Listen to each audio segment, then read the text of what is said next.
और डीडीसी नतीजे पर मरकजी वजीर मुख्तार अब्बास नकवी ने कहा कि जम्मू कश्मीर के लोगों ने जमहूरियत पर यकीन किया, उनके जज्बे और जुनून को सलाम। नकवी ने कहा कि बीजेपी ने डीडीसी इंतखाबात में बेहतरीन मुजाहरा किया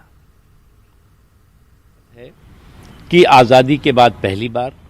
और 370 के खात्मे के बाद पहली बार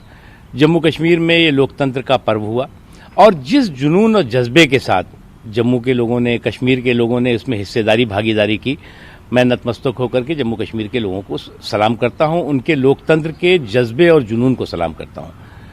भारतीय जनता पार्टी ने बहुत शानदार प्रदर्शन किया। तमाम पार्टियां,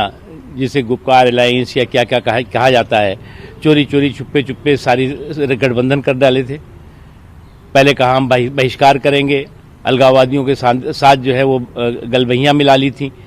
बाद में जो है वो चुनाव के मैदान में सब जोड़ करके आए।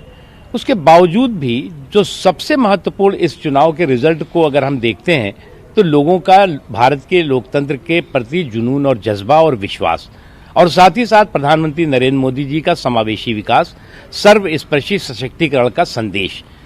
जो बहुत सिर चढ़ करके हर कश्मीर और हर जम्मू के व्यक्ति पर दिखाई पड़ा।